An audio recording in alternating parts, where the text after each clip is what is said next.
The rain fell like needles against the bulletproof windows of the penthouse, each drop a whisper of violence in Seoul's Gangnam district. Hae-won-min stood at the edge of his empire, literally and figuratively, staring down at the neon-soaked streets 40 stories below. His reflection in the glass showed a man who'd inherited a kingdom at 28 and spent the last 5 years defending it with blood and calculated brutality. But tonight, someone had gotten close enough to leave a message. The white chrysanthemum sat on his desk, its petals perfect and poisonous in their symbolism. In Korean culture, it meant death. A funeral flower. Promise. Boss. His second-in-command, Sang-hee Park, entered without knocking, his face ashen. We found where it came from. The Jade Serpent Triad. They're making their move. Hae-won didn't turn from the window. How many men do we have left? 17. Down from 43. Sang-hee's voice cracked slightly. The ambush at the port, the explosion at the warehouse, the poisoning at the club, they're systematic. Picking us off like we're nothing. And my personal security team? Silence. Hae-won finally turned, his dark eyes cold as winter. Sang-hee, where is my security team? Dead, sir. All 6 of them. The autopsy reports came back an hour ago. Cyanide in their protein shakes. Someone on the inside is working with the triad. The words should have sparked rage. Instead, Hae-won felt only the familiar weight of inevitability. His father had warned him before dying in a similar power struggle. Trust no one. Love nothing. The moment you do, you're already dead. Get me new security, Hae-won said flatly. From outside our organization. People with no connection to Seoul's underworld. I want complete unknowns. Sir, that's tonight, Sang-hee. I want 6 bodies standing guard by midnight, or I'll assume you're the traitor and put a bullet between your eyes myself. Sang-hee's face went white, but he nodded and disappeared.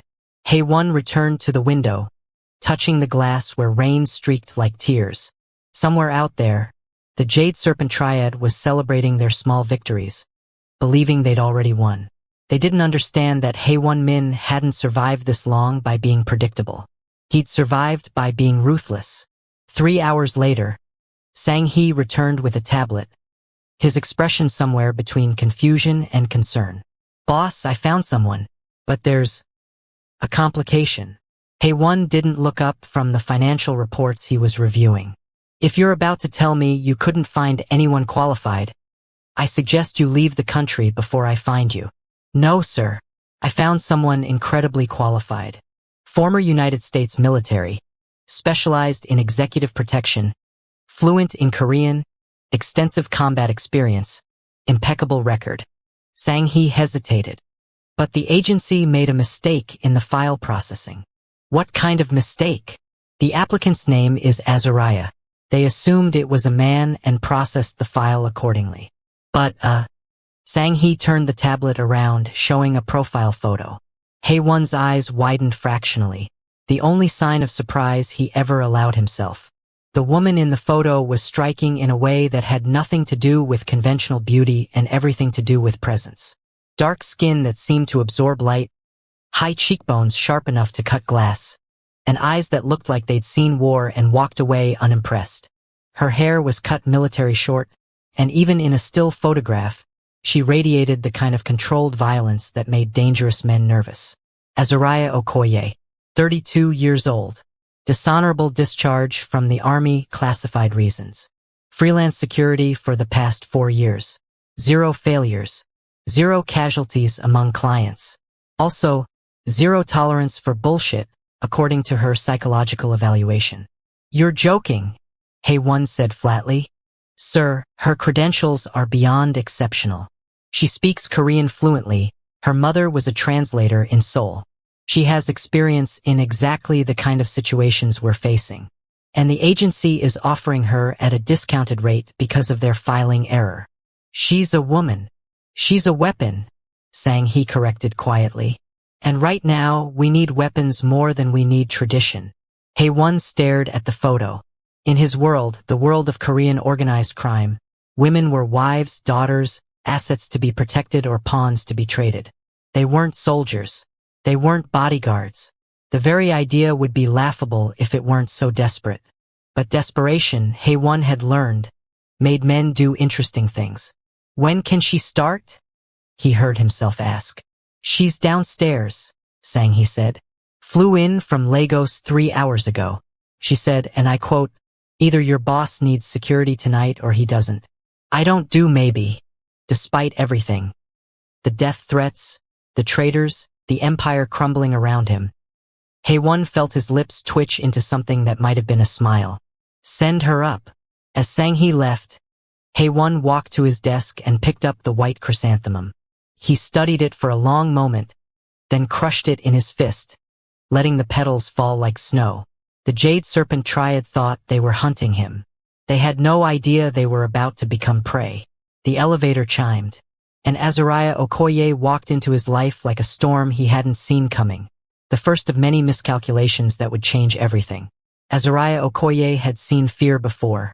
She'd seen it in the eyes of insurgents in Kandahar, in the faces of warlords in West Africa, in the trembling hands of corporate executives who'd made enemies of the wrong people. Fear had a smell, metallic and sharp, like copper pennies and sweat. The man standing before her now wasn't afraid. That made him either very brave or very stupid. Hae-won Min stood behind his desk like a king behind a throne, dressed in a black suit so expensive it probably cost more than her entire year's rent. His face was the kind of beautiful that belonged in movies. Sharp jawline, dark eyes that missed nothing, hair styled with meticulous precision. But it was his stillness that struck her most. He didn't fidget, didn't shift his weight, didn't perform any of the 1,000 small movements that revealed nervousness. He simply existed and expected the world to accommodate him. Azariah hated him immediately. Miss Okoye, he said in perfect English, his accent barely detectable. There's been a mistake. Yeah, your filing system assumed I had a dick, she replied, not bothering with pleasantries. Get over it. You need security. I provide security. Either we do business or I'm back on a plane to Lagos in 20 minutes. Something flickered in his eyes. Surprise? Maybe? Or annoyance? You're very direct. I'm very expensive, she corrected. And your second-in-command said you had people trying to kill you. So unless you want to spend the next 10 minutes discussing my personality, I suggest we talk about keeping you alive. Hae-won studied her for a long moment, and Azariah let him look. She'd learned long ago that her appearance was a weapon, one that men consistently underestimated. They saw a black woman and made assumptions. She let them, right up until the moment those assumptions got them killed. Sit, he finally said, gesturing to the chair across from his desk. I'd rather stand.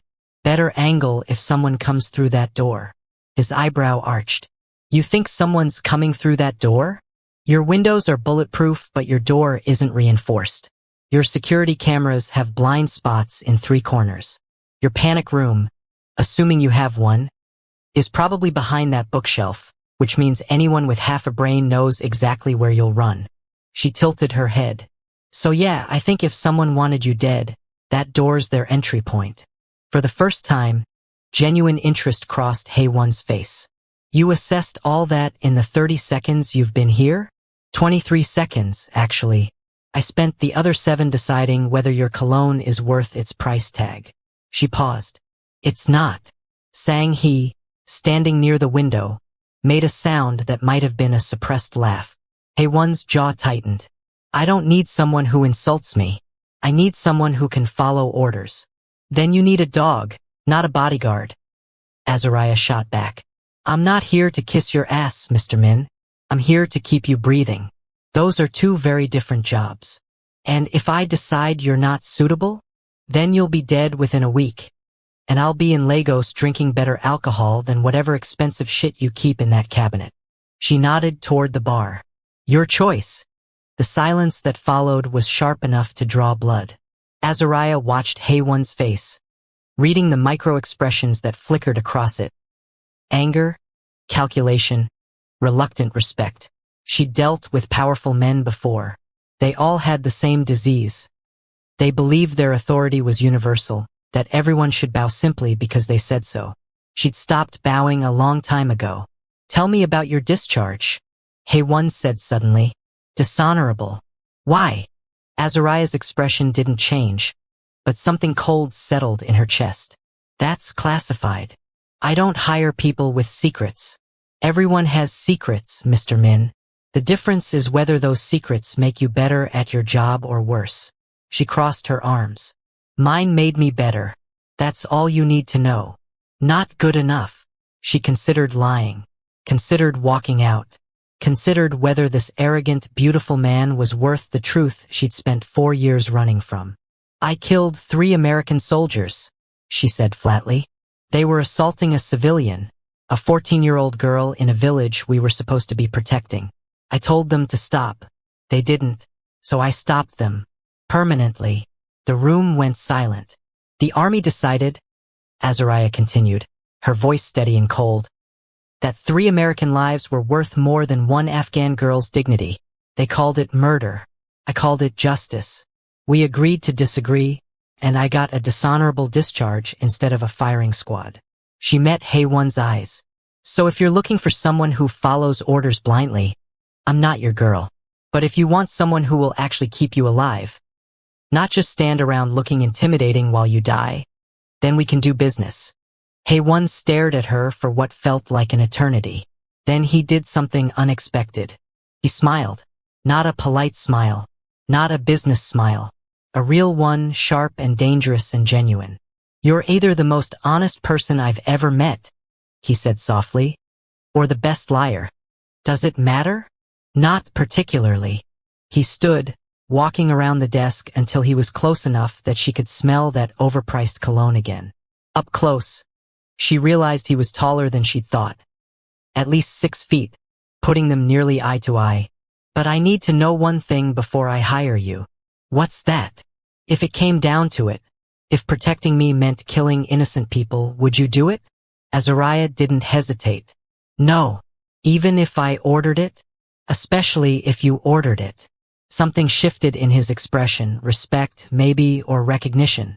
Like he'd been testing her and she'd passed without realizing there was a test. You're hired, he said. 50,000 American dollars a week. Non-negotiable. You start now. 75, she countered. And I choose my own equipment. 60. And you follow my schedule. 70. And I'll follow your schedule when it doesn't get you killed. Hae-won's eyes narrowed, but she saw the amusement lurking beneath the annoyance. You're going to be insufferable, aren't you? Probably, Azariah agreed. But I'll be insufferable and you'll be alive. Pick your priority. He extended his hand. 70,000. You start now. And Miss Okoye? She took his hand, surprised by the strength of his grip. Yeah. If you betray me, I won't fire you. I'll bury you so deep they'll never find the body. Azariah smiled then, her first real smile since entering the room. Right back at you, boss. As their hands separated, neither of them noticed Sang-hee in the corner, his expression troubled. Neither of them saw him pull out his phone and send a single text message. Neither of them realized that the real danger wasn't outside the penthouse. It was already inside. Azariah's first night on the job began with a corpse. She'd been doing a perimeter check of Hae-won's penthouse, memorizing entry points, testing locks, identifying weaknesses, when she found the body in the service stairwell. Male, mid-30s, dressed in the uniform of building maintenance.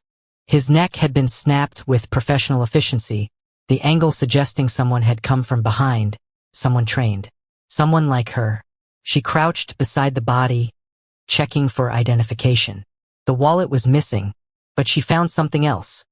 A small jade serpent tattooed behind his left ear. Fresh, maybe 2 weeks old. Shit, she muttered, pulling out her phone. Hae-won answered on the first ring. What is it? We've got a plant. Maintenance uniform, jade serpent tattoo.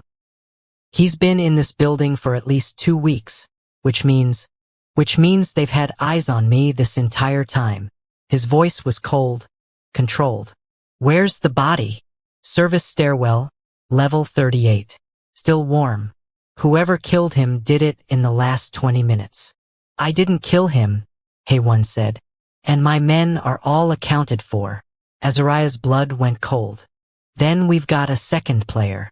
Before Hae-won could respond, the lights went out. Not just in the stairwell. The entire building plunged into darkness, the emergency generators failing to kick in. Azariah's hand went instinctively to the Glock at her hip, her other hand pulling out a small flashlight. The beam cut through the darkness, illuminating the dead man's face. His eyes were still open, staring at nothing. Azariah! Hae-won's voice crackled through the phone. What's happening? Stay in your office. Lock the door. Don't open it for anyone except me.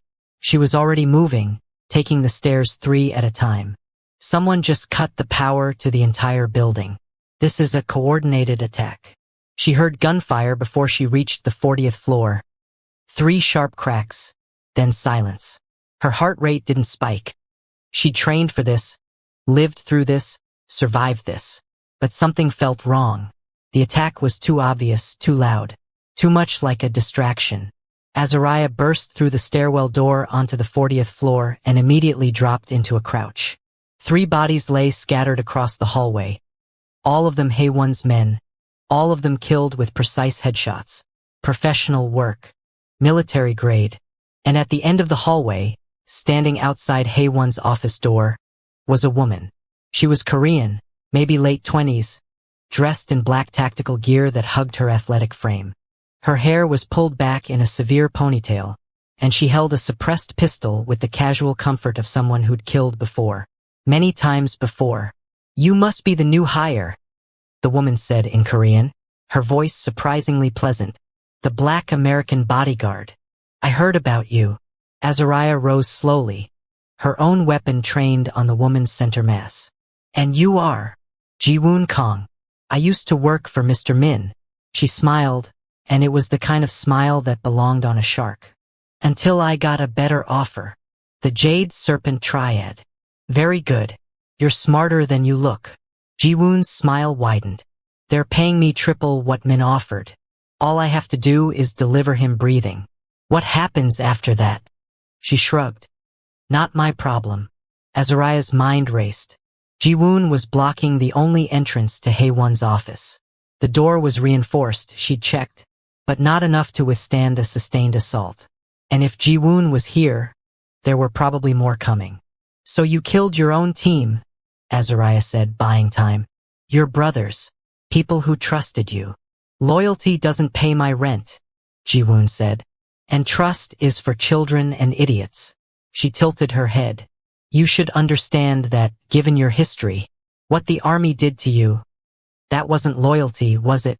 Azariah's jaw tightened. How do you know about that? The Triad does their research. They know all about you, Azariah Okoye. They know you're dangerous, which is why they authorized me to make you an offer. Ji-woon's eyes glittered in the darkness. Walk away, right now. We'll pay you double what Min's paying, and you get to leave Korea with your life. All you have to do is turn around. And let you kill him. He's dead either way, Ji-woon said reasonably. The Triad has already won. This building is surrounded. We've got snipers on 3 adjacent rooftops. We've cut the power, disabled the emergency communications, and paid off half the police force. She paused. You're good, Azariah. Everyone says so. But you're not that good. Nobody is. For a moment, just a moment, Azariah considered it. She'd known Hae-won for less than 6 hours. He was arrogant, entitled, and represented everything she'd spent her life fighting against. Inherited power used without accountability. But she'd shaken his hand. She'd taken his money. And more than that, more than the contract or the cash. She'd seen something in his eyes when she'd told him about the soldiers she'd killed. He'd understood. Not agreed necessarily, but understood. That counted for something. Counter-proposal, Azariah said calmly. You walk away. Right now. Tell the Triad you couldn't get through me. And maybe, I don't hunt you down later and return the favor. Ji-woon laughed, genuine and delighted. Oh, I like you. It's almost a shame. Her gun came up. But business is business. Azariah moved. She'd been called fast before, by drill sergeants, by targets who survived long enough to complain, by the after-action reports that used words like exceptional reflexes and preternatural speed. But Ji-woon was fast too, trained by the same unforgiving world that had forged Azariah. 2 shots rang out simultaneously. Azariah felt the bullet graze her shoulder, a white-hot line of pain that she filed away for later. Her own shot hit Ji-woon in the thigh, dropping the woman to one knee. But Ji-woon was already moving, rolling, coming up with the gun tracking toward Azariah's head. The office door exploded outward. Hae-won emerged like a demon from hell, a shotgun in his hands. His beautiful face twisted into something primal and furious. He fired once, and Ji-woon's weapon flew from her hands, 2 fingers disappearing in a spray of blood. The former operative screamed, clutching her ruined hand. "You have 3 seconds to tell me who else is coming," Hae-won said, his voice colder than Azariah had ever heard it. "Then I start with your other hand." Ji-woon looked up at him, pain and hatred warring in her eyes. "You think you've won? This is just the beginning. The Triad has people everywhere. In your organization, in your home, in your—" Azariah's kick caught her in the temple, and Ji-woon collapsed, unconscious. "Was that necessary?" Hae-won asked. "She talks too much." Azariah pressed her hand against her shoulder, feeling the blood seep between her fingers. "And she was about to tell you something you'd obsess over instead of focusing on staying alive." Hae-won's eyes went to her shoulder, something shifting in his expression. "You're hurt. I've had worse." She nodded toward the bodies in the hallway. "We need to move. If she's here, there are more coming." The panic room is the first place they'll look. Azariah's mind was already racing ahead, calculating odds, mapping escape routes. "We go down. Service elevator to the parking garage. I've got a car stashed there with clean plates and a full tank." "How did you?" "I'm good at my job." She grabbed his arm, ignoring the pain in her shoulder. "Now move, before I regret not taking that bribe." They ran.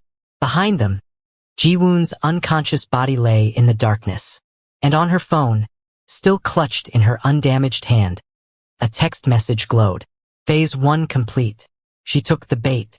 The service elevator descended in mechanical silence, each floor marked by a soft chime that sounded too loud in the enclosed space. Azariah kept her gun trained on the doors, her shoulder throbbing with each heartbeat.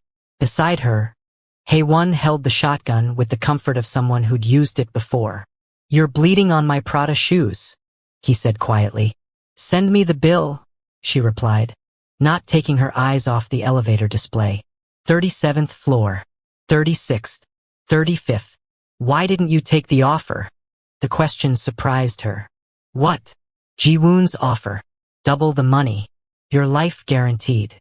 Hae-won's voice was clinical, almost curious. "You've known me for 6 hours. Why didn't you take it? You want the noble answer or the real one?" "The real one." "I don't like being told what to do," Azariah said. "And I especially don't like people assuming I can be bought just because I'm a mercenary." 28th floor, 27th. "That's it? Pride. Pride keeps you alive in my line of work." She finally glanced at him.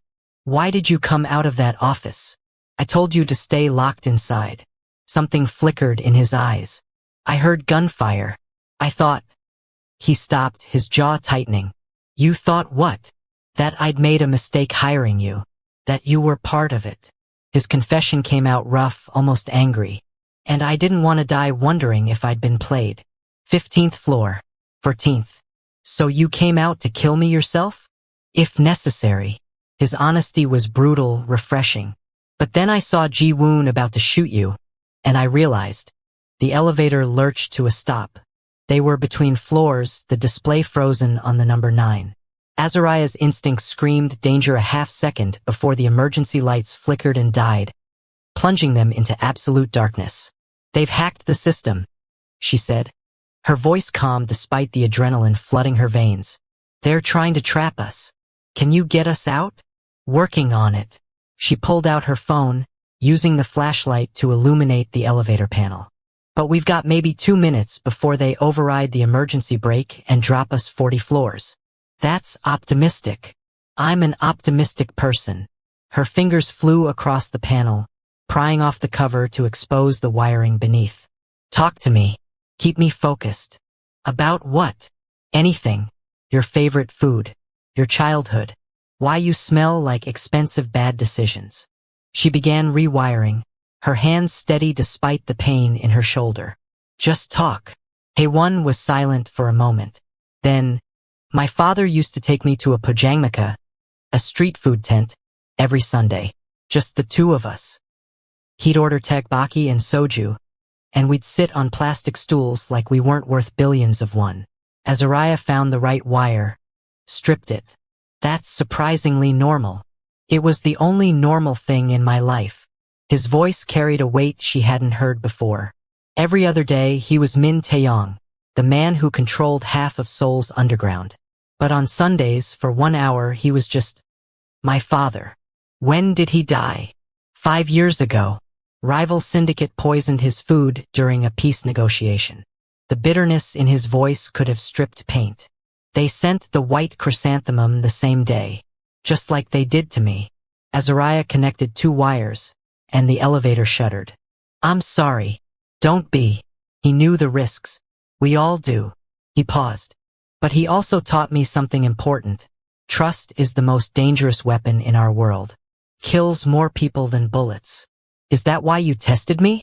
With Ji-woon's offer. I didn't, he stopped. How did you know that was a test? Because Ji-woon knew too much about me. My discharge. My history. Information that would take weeks to gather, not hours. Azariah twisted the final wire, and the elevator jerked to life, descending again. You leaked my file to the triad. Wanted to see if they'd try to flip me. Wanted to see what I'd do. The silence that followed was admission enough. Smart, she said without any anger. Ruthless, but smart. And you're not angry? I'd have done the same thing. The elevator reached the parking garage, and the doors slid open. But now we're even. You don't trust me. I don't trust you. At least we know where we stand. The parking garage was a concrete tomb, dimly lit by emergency lights that cast everything in sickly yellow. Azariah's car, a nondescript black sedan, sat in the far corner, exactly where she'd left it. They made it 3 steps before the shots rang out.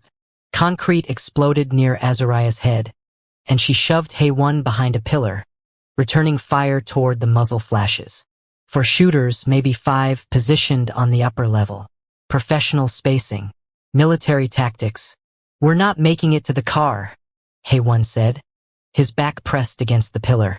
Not with that attitude. Azariah ejected her magazine, counted rounds. 11 left. Not enough. How many shells in the shotgun? 3. Perfect. On 3 you go left, I go right. Suppressing fire. Get to that support column. Then we leapfrog to the car. That's a terrible plan. You got a better one?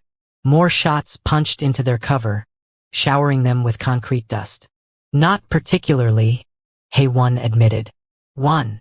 Azariah took a breath, centering herself. 2. A voice echoed through the garage, amplified and distorted. Mr. Min, there's no escape. The Jade Serpent Triad controls this entire district. Surrender now, and we promise you'll die quickly. Haewon looked at Azariah, and something passed between them. An understanding, a recognition. They were both people who'd been underestimated their entire lives. Both people who'd survived by being smarter, faster, more ruthless than anyone expected. Both people who refused to die on their knees. 3, they said together. They moved. Azariah rolled right, her gun barking 3 precise shots that forced the shooters into cover. Haewon went left, the shotgun booming like thunder in the enclosed space. She saw one body fall from the upper level, heard screaming. But there were more. Always more. She reached the support column just as bullets chewed up the ground where she'd been standing. Haewon made it to cover behind a car, breathing hard. Now what? He shouted. Azariah assessed the situation. 5 shooters remaining. 40 feet to her car. No backup. No reinforcements. Just her, a Mafia boss, and rapidly dwindling ammunition. She smiled. "Now," she said, "I show you why they really discharged me from the army." She pulled something from her jacket, a small cylindrical object that made Haewon's eyes widen. "Is that a flashbang grenade?" he demanded. "Where did you get a flashbang grenade?" "I'm very thorough." She pulled the pin. "Close your eyes. Cover your ears. And when I say move, you run like your life depends on it." "It does." "Exactly." She threw the grenade. The world turned white and silent. And in that moment of chaos, Azariah Okoye became exactly what she'd been trained to be. Not a bodyguard, not a protector, but a weapon aimed at anyone stupid enough to stand in her way. They reached the car with 2 shooters down and 3 fleeing. Azariah's hands were steady as she started the engine, her shoulders screaming in protest. "Where did you learn to move like that?" Haewon asked, staring at her like he'd never seen her before. "Afghanistan, Nigeria, places where hesitation gets you killed." She gunned the engine, tires squealing. "But mostly, I learned from being underestimated my entire life." As they burst out of the parking garage into Seoul's neon-soaked streets, neither of them noticed the black SUV that pulled out 3 cars behind them. Neither of them saw Sang-hee Park in the driver's seat, his phone pressed to his ear. Neither of them realized that escaping the building had been exactly what someone wanted. The safe house was in Itaewon, tucked above a late-night taco shop that smelled of grilled meat and burnt cilantro. Azariah had chosen it precisely because it was the last place anyone would expect a Korean crime lord to hide. Too common, too public, too far from the marble towers and luxury that defined his world. She parked 2 blocks away and made Haewon walk the rest, checking every shadow, every face, every vehicle that passed too slowly. By the time they climbed the narrow stairs to the 3rd-floor apartment, her shoulder was on fire and Haewon's perfect suit was stained with concrete dust and blood that wasn't his. "Sit," she commanded, gesturing to the worn couch. "Don't touch anything. This is your safe house?" He looked around the sparse apartment, bare walls, minimal furniture, a single window with blackout curtains. "It's depressing. It's secure." She pulled out a first aid kit from beneath the sink. "Depressing keeps you alive longer than comfortable." She peeled off her jacket, revealing the gunshot wound. A clean graze, but deep enough to need stitches. She'd done this before, alone in worse conditions. Her hands didn't shake as she threaded the needle. "Let me," Haewon said quietly, standing. "I've got it. You're left-handed. That's your left shoulder. The angle is wrong." He crossed to her, taking the needle from her fingers. "Sit. Let me." There was something in his voice. Not a command, but a request. Azariah sat. His hands were surprisingly gentle as he cleaned the wound, surprisingly steady as he began to stitch. She watched his face, the concentration there, the way his jaw tightened each time she flinched. "You've done this before," she observed. "My father believed in self-sufficiency, said you can't trust doctors not to talk." His fingers worked with practiced precision. "I stitched my first wound when I was 12. Knife fight in Hongdae. The other kid needed 17 stitches. I only needed 5. Who won?" "I did." He tied off a stitch. "He's dead now. Car accident 3 years ago. Or that's what the official report says." "And unofficially?" "Unofficially, he tried to take over my territory in Gangnam. So I had him killed and made it look like an accident." He said it matter-of-factly, without pride or shame. "That's what we do in my world. Eliminate threats." "Is that what I am?" Azariah asked. "A threat?" His hands paused. "I don't know yet." She appreciated the honesty. He finished the stitches and bandaged her shoulder, then stepped back. For a moment, they just looked at each other. This woman who'd killed for justice and this man who'd killed for power, both covered in the evidence of violence neither regretted. "Your turn," Azariah said. "You got hit in the ribs. I saw you flinch." "It's nothing." "Let me see." "Azariah, that's not a request, boss. If you're injured, you're a liability. I don't protect liabilities." His jaw tightened, but he unbuttoned his shirt, revealing a torso that was all lean muscle and old scars. A fresh bruise bloomed across his left ribs, angry and purple. Cracked, maybe fractured, she assessed, pressing gently. He hissed, "You need an X-ray." "Not happening. Hospitals ask questions. Then you suffer." She grabbed tape and began wrapping his ribs. "Try not to breathe too deep or laugh too hard. I'll keep that in mind." As she worked, her phone buzzed. A text from an unknown number. "You have something that belongs to US. Return Min He1 by sunrise, and we'll let you live. Refuse, and we kill everyone you've ever cared about." Azariah's blood went cold. She pulled up the attached image and felt the world tilt. It was a photo of her mother. Ayodele Okoye sat in what looked like a warehouse, bound to a chair, her face bruised but defiant. Behind her stood two men in jade serpent triad colors. The timestamp read, 43 minutes ago. "No," Azariah whispered. "No, no, no. What is it?" He1 moved to her side, looking at the screen. His expression darkened. "Who is that?" "My mother." Her voice was hollow, distant. "She's in Lagos. She's supposed to be safe. I paid for security. The words died in her throat. He1 took the phone, his eyes scanning the message. "This doesn't make sense. The Triad operates in Asia. They don't have the reach to. Someone's helping them." Azariah's mind was racing, panic threatening to overwhelm her training. "Someone with international connections. Someone who knew about my mother, knew where she lived. Who knew you were coming to Seoul?" He1 added slowly. "Who knew you'd be hired to protect me?" Their eyes met. "The agency," they said simultaneously. Azariah's hands were shaking now. Not from pain, but from rage.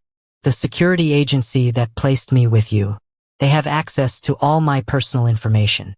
Background checks, family details, everything. And they made the mistake with your gender." He1 continued, his voice grim. "Ensured you'd be the one I hired because you were too qualified to pass up. They wanted me here specifically." The realization hit like a physical blow. This whole thing, the attack, Jiwoon, the ambush, it was never about killing you. It was about leverage. About getting me to. Her phone rang. A known number. She answered, putting it on speaker. "Miss Okoye." The voice was male, Korean, smooth as oil. "I trust you've seen our message. Who are you?" "My name is Kyung-Soo Choi. I represent certain interests that would very much like to acquire Mr. Min's cooperation in some business ventures." A pause. "Your mother is a lovely woman. She speaks very highly of you. If you hurt her, we won't. Not if you deliver Mr. Min to the Gwangjang market by sunrise.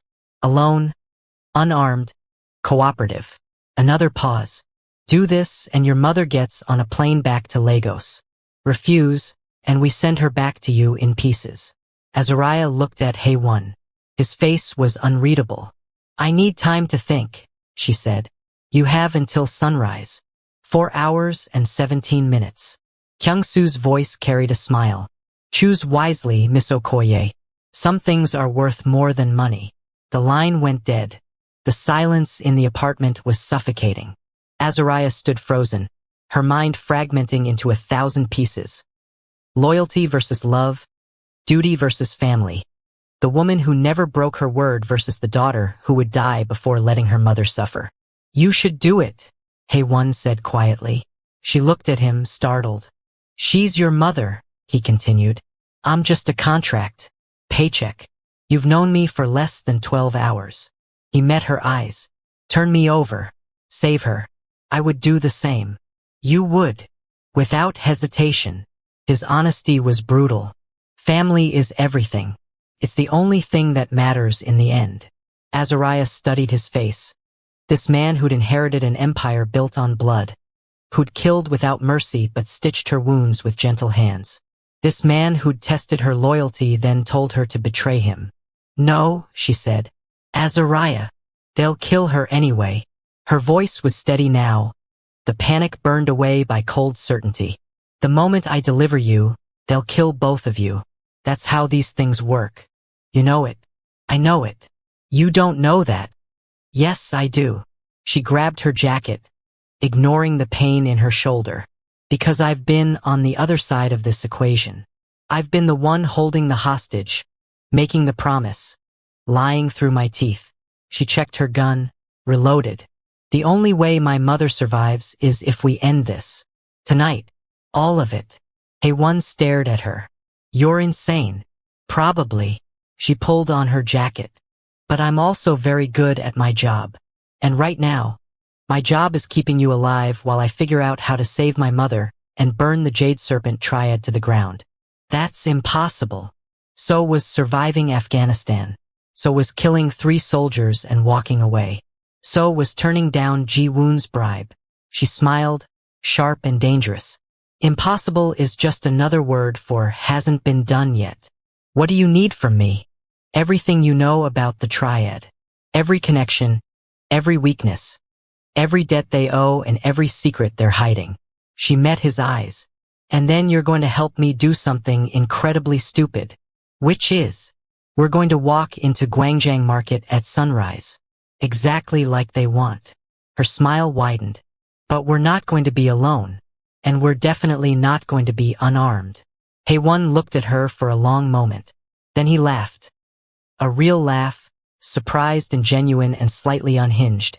You really are insufferable, he said. Told you. She offered her hand. Still want me on the payroll?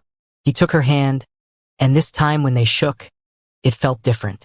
Not employer and employee. Not captor and bodyguard. Partners. Let's go save your mother, Hey-One said, and destroy everyone stupid enough to threaten her. Outside, the Seoul night glittered with neon and secrets.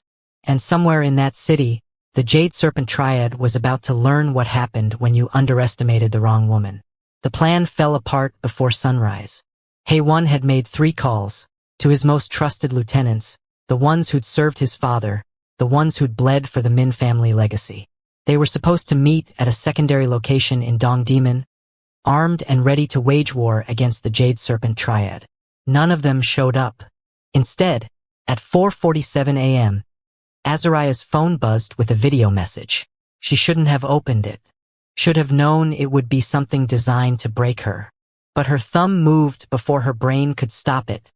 And suddenly she was watching her mother scream. The video was short. 23 seconds of Ayodele Okoye being beaten by 2 men while a third filmed. Her cries echoing in whatever warehouse held her captive. The camera zoomed in on her face. Split lip, swollen eye, blood running from her nose, before the screen went black. A text followed, sunrise, alone, or the next video will be worse. Azariah's hands didn't shake. They'd gone numb, her entire body retreating into a cold, empty space where emotion couldn't reach her. She'd learned this trick in the army, how to compartmentalize, how to function when everything inside her was screaming. But this was her mother, Azariah. Hey-One's voice seemed to come from very far away. Let me see. She handed him the phone without speaking, without looking at him. If she looked at him, she might break.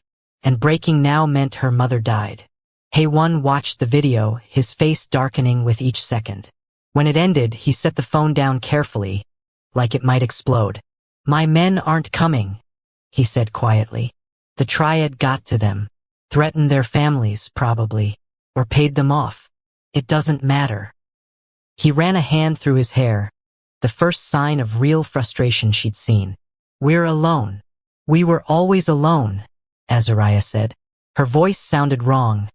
Flat. Mechanical. The moment they took her, we were alone. There's still time to what?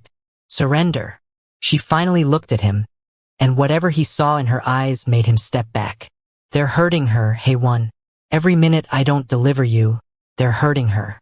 And when sunrise comes, whether I bring you or not, they're going to kill us both anyway. You don't know that. Yes, I do. She stood, checking her weapons with methodical precision. Because that's what I would do. Eliminate all witnesses. Leave no loose ends. It's basic operational security. Hey-One watched her reload her gun. Strap knives to her thigh, her ankle, her belt. What are you doing? Going to get my mother. That's suicide. Probably. Azariah. You should run, she interrupted. Right now. Get out of Seoul. Use whatever resources you have left and disappear. Taiwan, maybe. Or Singapore. Somewhere the triad can't reach. She pulled on her jacket, ignoring the pain in her shoulder. This isn't your fight anymore. The hell it isn't. He grabbed her arm, forcing her to face him. They used me to get to you. Used you to get to me. This is both our fight. And we've already lost. The words tasted like ash. Look at the facts. Your organization is compromised. Your men have turned. The security agency that hired me is working with the triad. We have no backup, no support, and she checked her watch. 1 hour and 13 minutes. They expect me to walk into a trap with you as the prize. So we improvise. With what? Her voice cracked, the first sign of the emotion roiling beneath the surface. I'm one woman with a gun and a shoulder that can barely lift said gun. You're a mob boss with 3 shotgun shells and broken ribs. We're not an army. Hey one. We're just 2 people who are incredibly good at violence, and that's not enough. The silence that followed was deafening. Then Hey-One said something that stopped her cold. Your mother raised you alone, didn't she? Azariah's breath caught. How did you? Your file. The real one. Not the sanitized version the agency provided. He moved closer, his voice gentle. Your father died when you were 3. Gunshot wound during a robbery. Your mother worked 3 jobs to keep you fed. Put you through school. Supported your decision to join the military even though it terrified her. He paused. She's the reason you became who you are. The reason you fight for people who can't fight for themselves. Don't, Azariah whispered. Don't do this. She's also the reason you're about to do something stupid and heroic and get yourself killed. His hand found hers, squeezed. Because you'd rather die than let her suffer. I understand that. But she wouldn't want you to throw your life away for her. You don't know what she'd want. Yes, I do. He turned her phone toward her, showing a different message. One that had come through while she'd been arming herself. From her mother's number. Baby girl. Whatever they're asking you to do, don't. I'm 64 years old. I've lived a good life. You have so much more ahead of you. Please, run. I love you. Mom. The message had been sent 17 minutes ago. Azariah's carefully constructed walls shattered. She made a sound. Something between a sob and a scream, and Hey-One caught her as her legs gave out. She fought him briefly, instinctively, but he held on. His arms a cage she couldn't escape and didn't want to. I can't lose her, she gasped against his chest. She's all I have. She's everything. I know. I don't know how to save her. I don't know what to do. The admission cost her everything. I always know what to do. And now I don't. And she's going to die because I can't figure it out. Then we figure it out together, Hey-One said firmly. No more lone wolf. No more doing everything yourself. You trusted me enough to take this job. Trust me enough to help you finish it. She pulled back, looking at him through tears she hadn't cried since Afghanistan. Why do you even care? This isn't your problem. Because someone once told me that the most dangerous weapon is the one no one sees coming. He smiled, sad and genuine. And right now, the Jade Serpent Triad thinks they've won. They think they've broken you. They think you'll either surrender or die trying to be a hero. I will. Not if we give them something they're not expecting. His eyes gleamed with something dangerous. Not if we stop trying to win and start trying to destroy. Azariah wiped her eyes, her mind starting to work again. What are you thinking? I'm thinking the Triad wants me alive for a reason. They need me for something, probably to legitimize whatever takeover they're planning. Which means I have value. He pulled out his phone.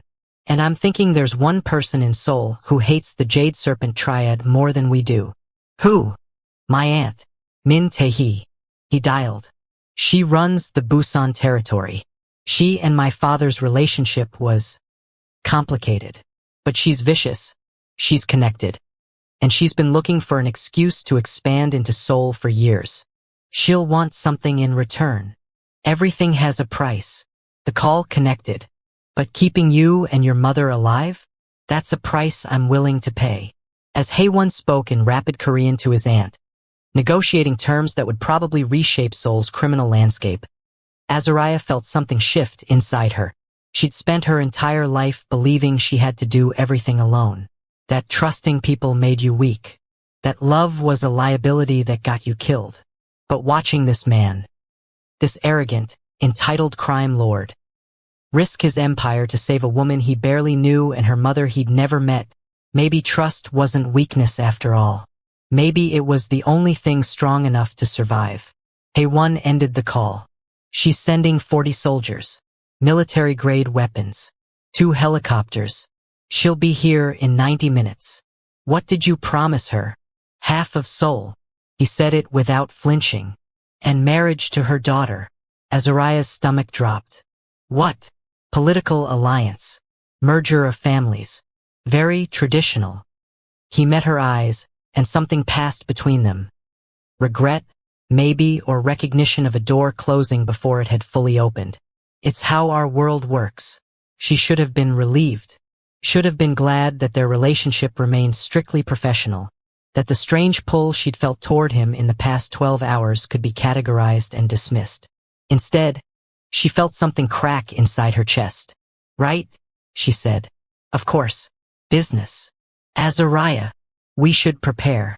90 minutes isn't much time. She turned away before he could see her face. I'll check the weapons. You coordinate with your aunt. She walked to the other room, closed the door, and allowed herself exactly 60 seconds to fall apart.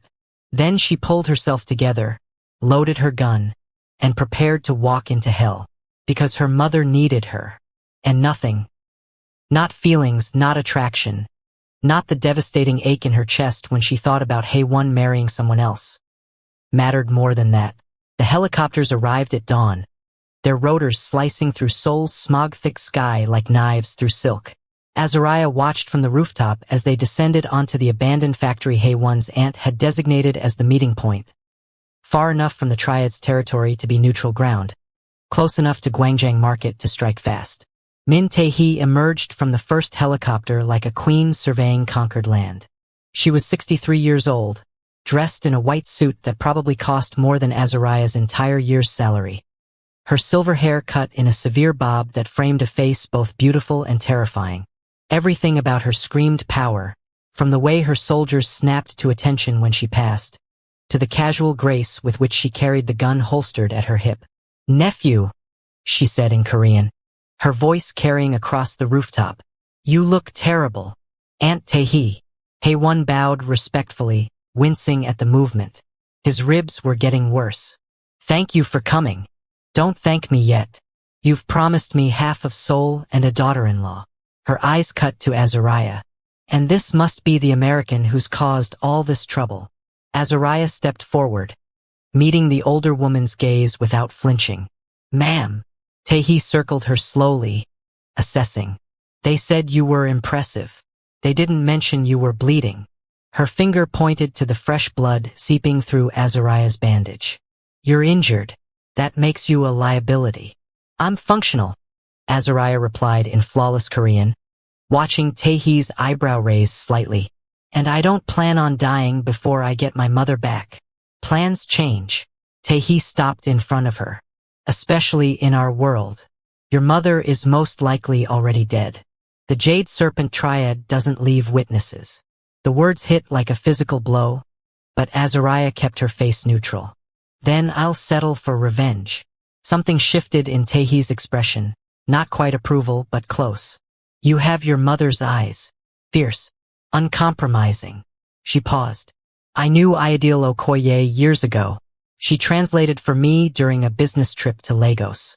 Brilliant woman. Terrible poker player. Azariah's breath stopped. You know my mother? I know everyone worth knowing. Tae-hee turned to Haewon.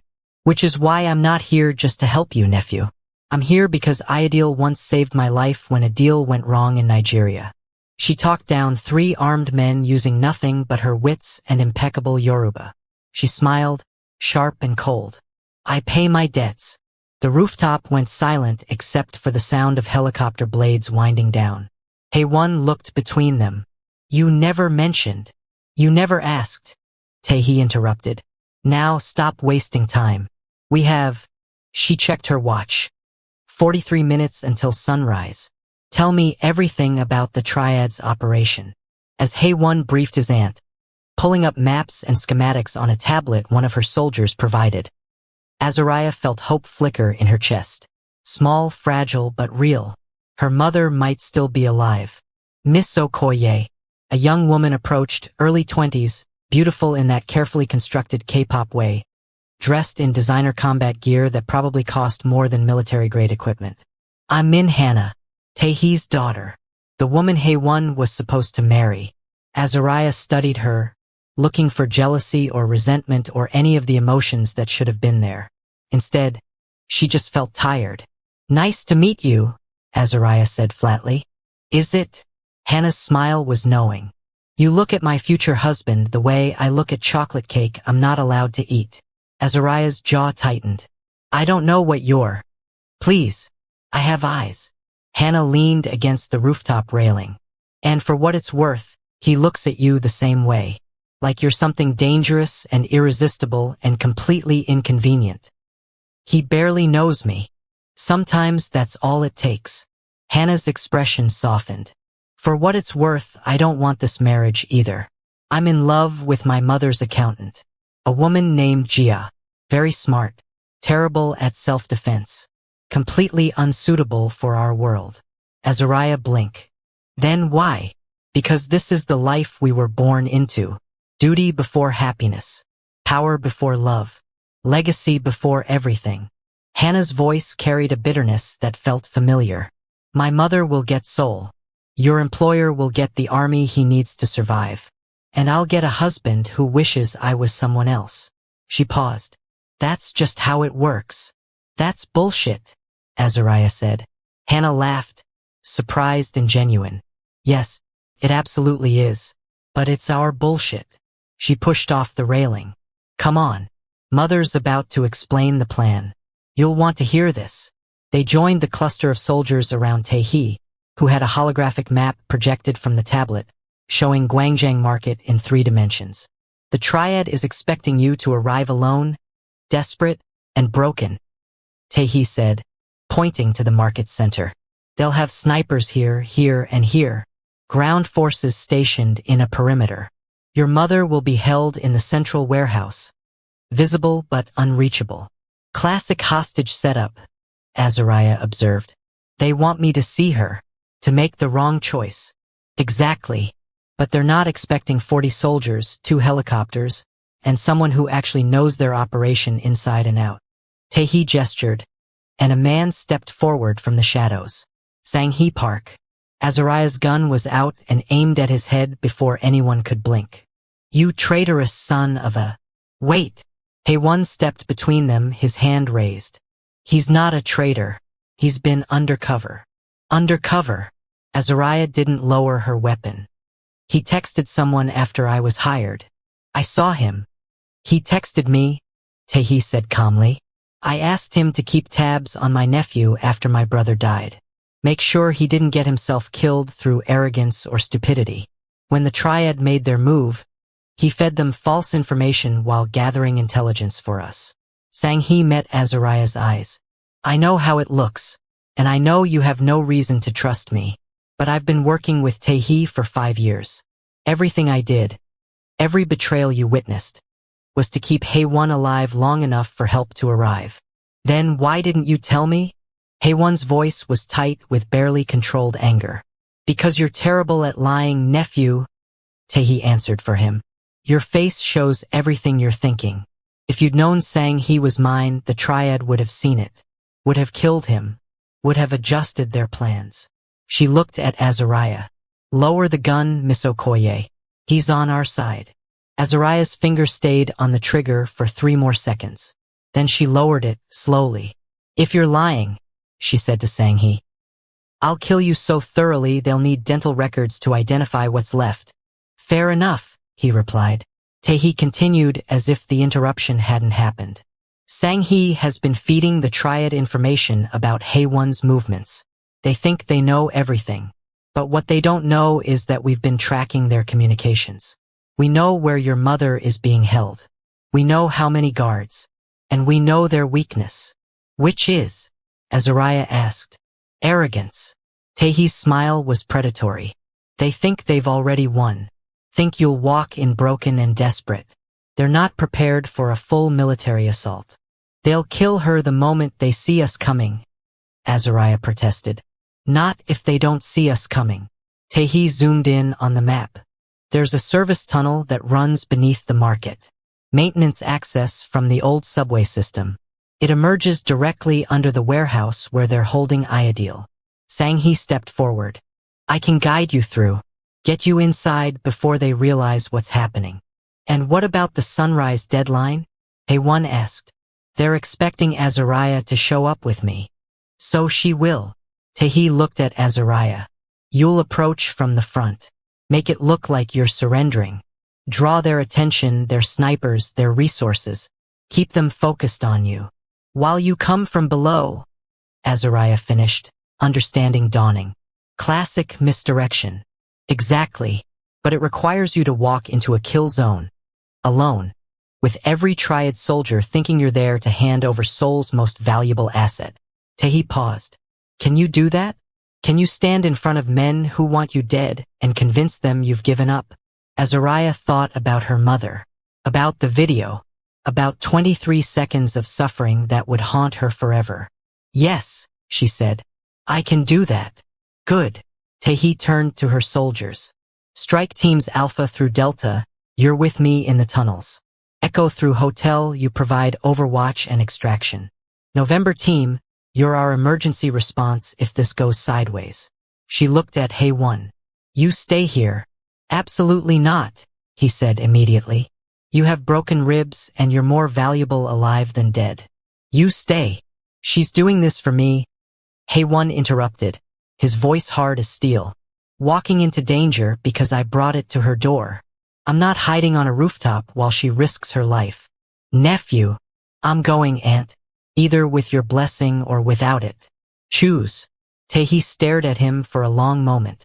Then she sighed. You're just like your father. Stubborn. Romantic. Stupid. She gestured to Sang-hee. Keep him alive. If he dies, I'm holding you personally responsible. Yes, ma'am, Sang-hee said.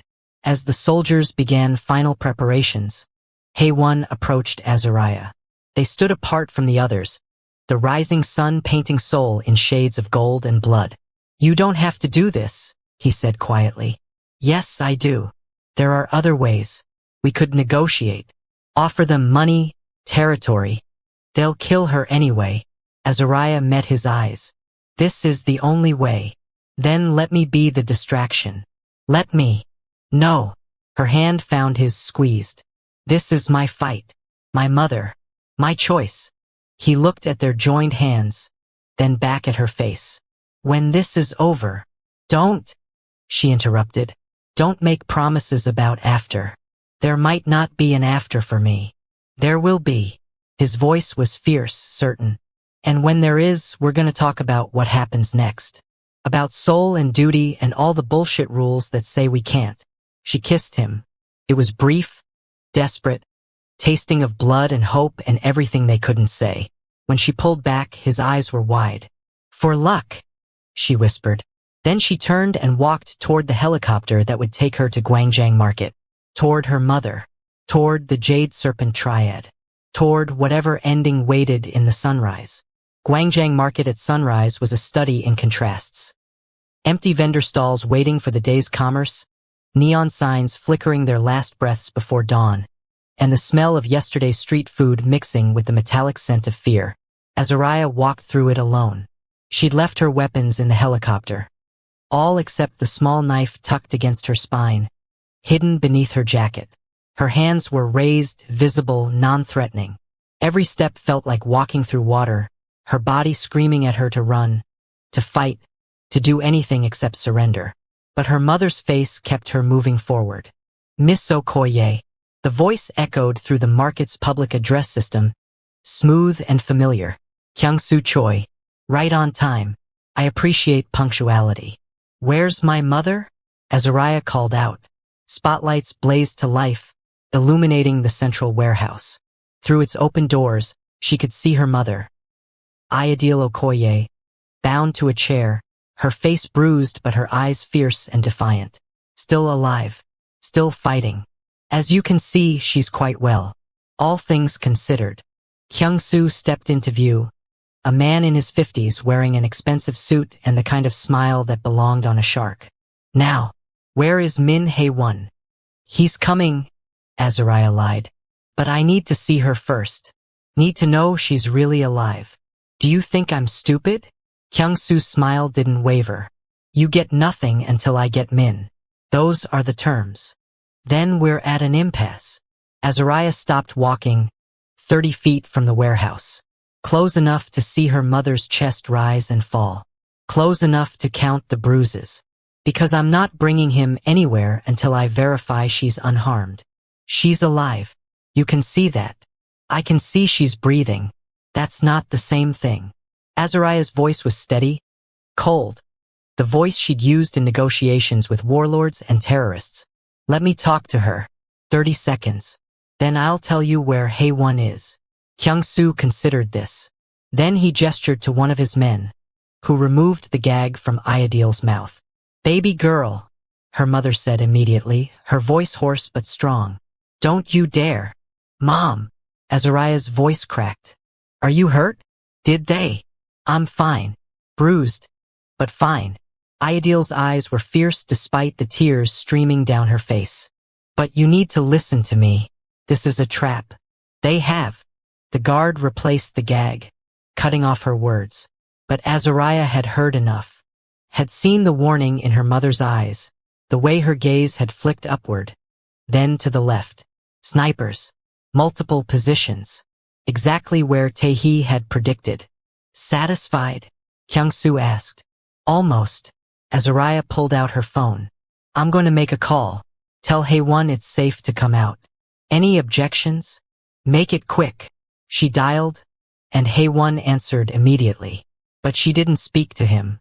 Instead, she said 3 words in Yoruba, her mother's language, the one she'd grown up speaking in their small apartment in Baltimore. Itiida. Lo. They're here. Go. Then she hung up and looked at Kyung-soo. He's on his way. 5 minutes. What she didn't say. 5 minutes was all Tae-hee needed to reach the warehouse through the tunnels. 5 minutes for Sang-hee to guide Hae-won and the strike team into position. 5 minutes for Azariah to keep every eye in the market focused on her instead of what was happening below their feet. You know, Kyung-soo said conversationally, walking closer, I almost feel bad about this. You're clearly devoted to your mother. That kind of loyalty is rare. Save your sympathy. But business is business. And the Jade Serpent Triad has been very clear about what happens to people who interfere with our operations. He stopped 10 feet away. Your mother dies first. Then you. Then we find Min Hae-won and make an example of his entire family line. Nothing personal. Everything's personal, Azariah said. That's what you people never understand. Every bullet has a name. Every body has a family. Every choice has a consequence. Very philosophical. Your mother must be proud. She will be. Kyung-soo frowned. Will be. Azariah smiled. When I tell her how I saved her life by standing here, talking to a dead man who just doesn't know it yet. Excuse me? The warehouse floor exploded. Tae-hee's soldiers erupted from the tunnel entrance like demons from hell, weapons blazing, moving with the precision of a military strike team. The Triad guards never had a chance. They'd been focused on Azariah, on the perimeter, on everything except the threat beneath them. Kyung-soo spun, reaching for his weapon, but Azariah was already moving. The knife from her spine was in her hand, and she closed the distance in 3 strides, the blade finding the soft flesh between his ribs before he could even scream. That's for my mother, she whispered, then twisted. And that's for making me watch. He collapsed, gasping, his hands clutching at the wound that was already pumping his life onto the market floor. Azariah didn't wait to watch him die. She was running toward the warehouse, toward her mother, toward the chaos of gunfire and shouting. A triad soldier stepped in her path and she took him down with a strike to the throat, not slowing, not stopping. She reached her mother just as Hae-won emerged from the tunnel, his face grim, his shotgun smoking. Their eyes met across the warehouse, and something unspoken passed between them. "We did it." Azariah cut the ropes binding her mother, and Ayadil collapsed into her arms, sobbing. "You stupid, brave, wonderful girl. I told you to run. Since when do I listen?"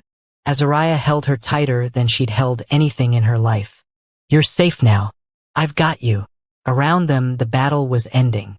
Taehee's soldiers were professionals, and the Triad guards had been caught completely unprepared. Bodies littered the warehouse floor, and those who could still move were fleeing into Seoul's awakening streets. "Status," Taehee barked into her radio. "Market secured," came the response. "Minimal casualties on our side. The Triad is routed." But Azariah barely heard it.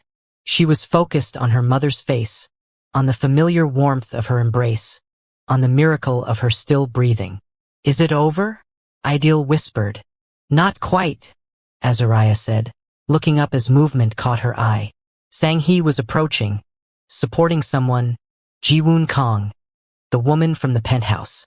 She was bloodied, barely conscious, but alive. "She wants to talk," Sang-hee said.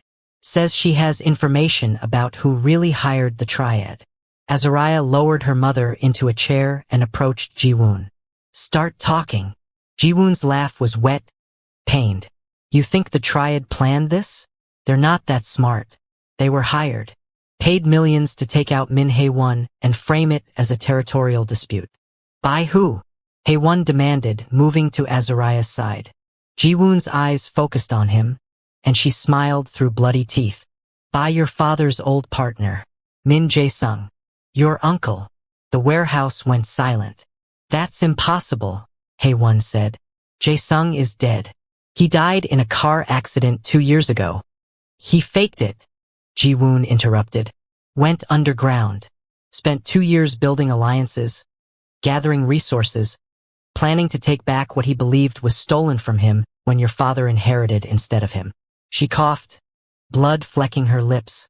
"He's been the one pulling the strings. The security agency, the Triad, all of it. Where is he?" Taehee's voice was ice. "Here." A new voice echoed through the warehouse. "I've always been here." They spun toward the sound. A man stood in the warehouse entrance, 58 years old, wearing a tailored suit, his face a harder, older version of Hae-won's. Min Jae-sung, very much alive, very much armed. And behind him stood 20 more soldiers, their weapons trained on Taehee's scattered troops.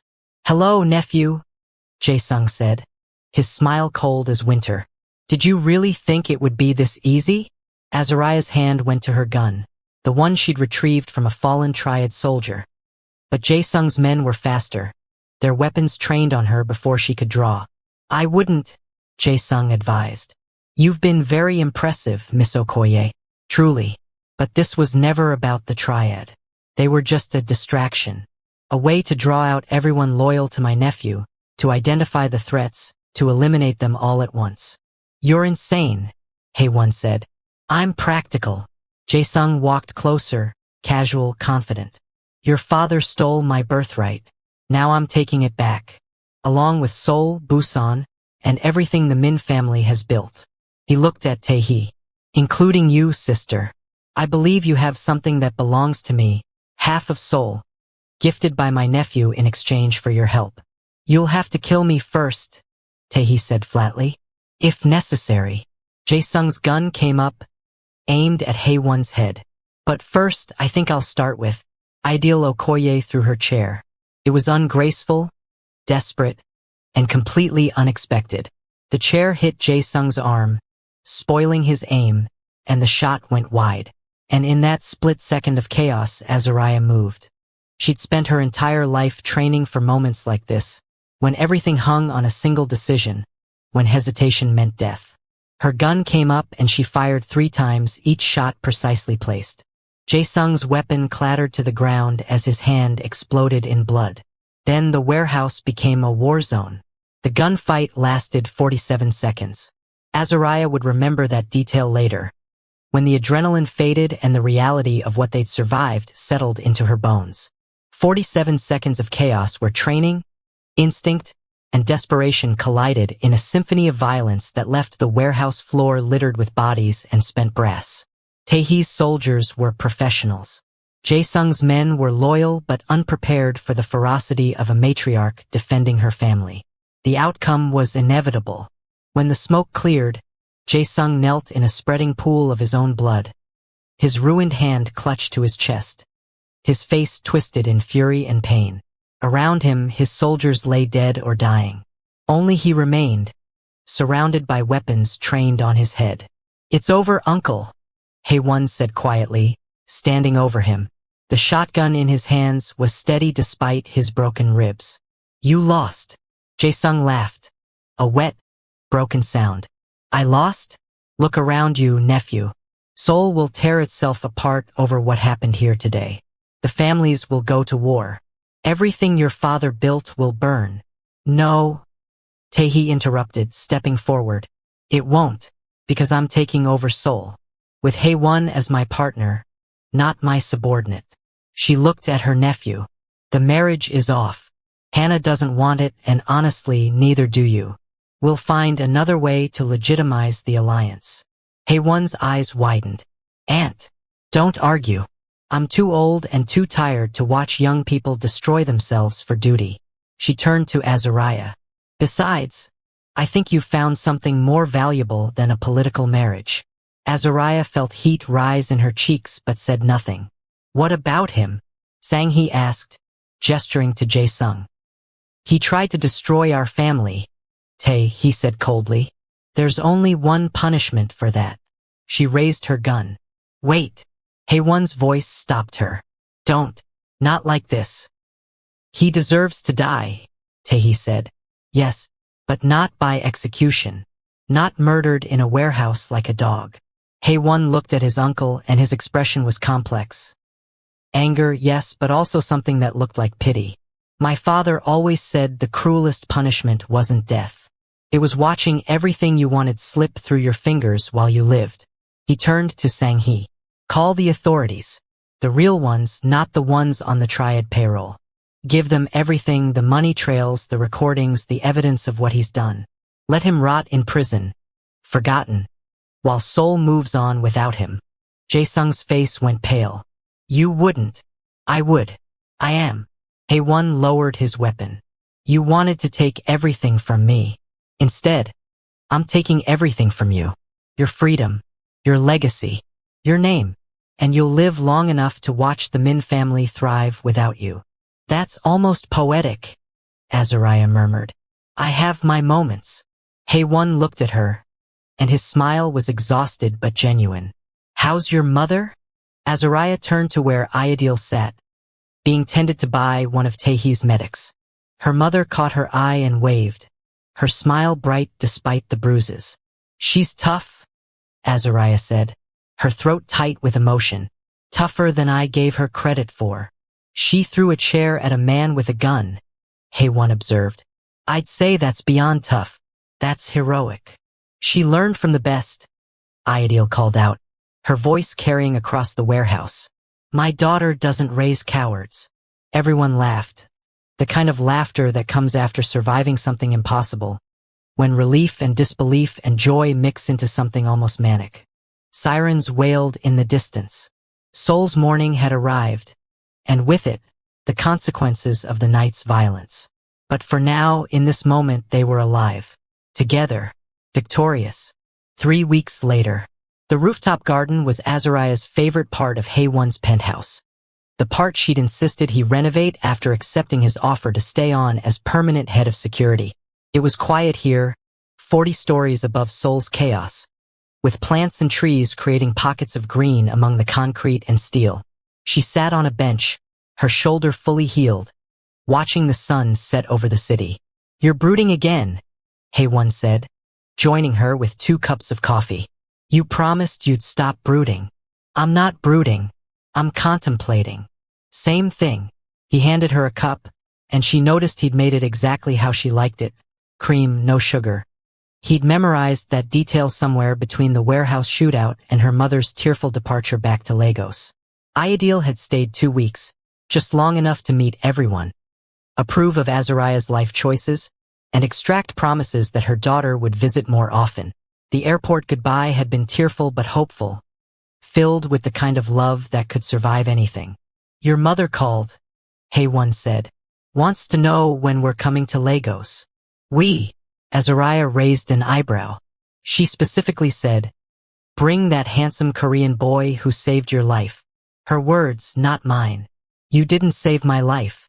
If anything, I saved yours. We saved each other, he corrected. Multiple times. I've lost count. Azariah smiled despite herself. Fair enough. They sat in comfortable silence, watching Seoul's lights flicker to life. In the 3 weeks since Gwangjang Market, the city had changed. Tae-hee had consolidated power with surprising efficiency, dismantling the Jade Serpent Triad's remaining operations and absorbing their territory. Haewon had stepped back from day-to-day operations, focusing instead on legitimizing parts of the family business. And Azariah had discovered something unexpected. She liked Seoul, liked the contradiction of ancient temples and neon skyscrapers, liked the food, the energy, the way the city never quite slept, liked the man sitting beside her, with his expensive cologne and terrible jokes and surprising capacity for growth. I have something for you, Haewon said, pulling a small box from his pocket. Azariah's heart jumped. Haewon, if that's an engagement ring. It's not. He opened it, revealing a small jade pendant carved in the shape of a dancing woman. It was my grandmother's, the one who lived above the bakery, who told me I didn't have to be my father. Azariah stared at the pendant, touched beyond words. She used to say that the strongest people were the ones who danced even when the music stopped, who found joy even in darkness. He met her eyes. That's you, Azariah. You're the person who throws chairs at gunmen to save someone you love, who walks into kill zones alone, who dances even when everything's burning. I don't dance, she protested, her voice thick. Metaphorically, he clarified. Please don't make me watch you actually dance. I've seen you fight. Your rhythm is terrible. She laughed, the sound surprising her. You're giving me your grandmother's necklace? If you want it. No pressure. No obligations. Just.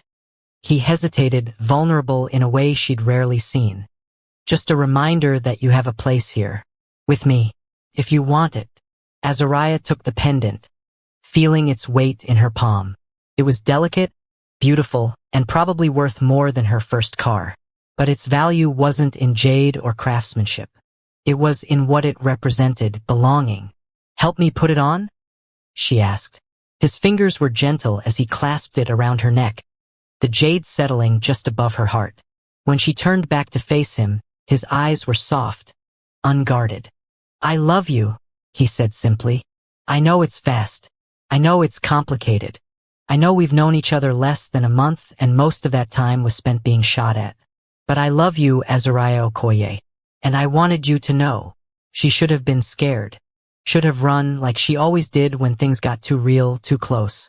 But sitting here, wearing his grandmother's necklace, drinking coffee he'd made exactly right, she realized something. She was tired of running. I love you too, she said.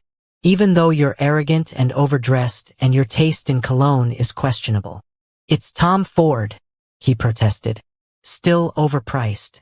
He kissed her then, soft and sweet, tasting of coffee and promise. When they pulled apart, Seoul glittered below them, beautiful and dangerous and alive. So what happens now? Haewon asked. Now? Azariah leaned against him, his arm coming around her shoulders. Now we figure it out. Together. One day at a time. That's very zen of you. I'm evolving. I've noticed. He pressed a kiss to her temple. For what it's worth, I like this version of you. The one who stays. Me too, she admitted. Far below, Seoul's night market was opening. Vendors calling out their wares. The smell of tteokbokki and soju drifting up on the evening breeze. Somewhere in that city, Tae-hee was consolidating power. Sang-hee was managing operations. Hannah was probably sneaking time with her forbidden love. And here, on a rooftop garden, a Korean crime lord and a Black American bodyguard sat together, watching the sun set on one chapter and rise on another. It wasn't perfect. It wasn't safe. It definitely wasn't what either of them had planned. But it was theirs. And that, Azariah decided, was more than enough. Have you ever taken a chance on something that seemed crazy but ended up changing your life?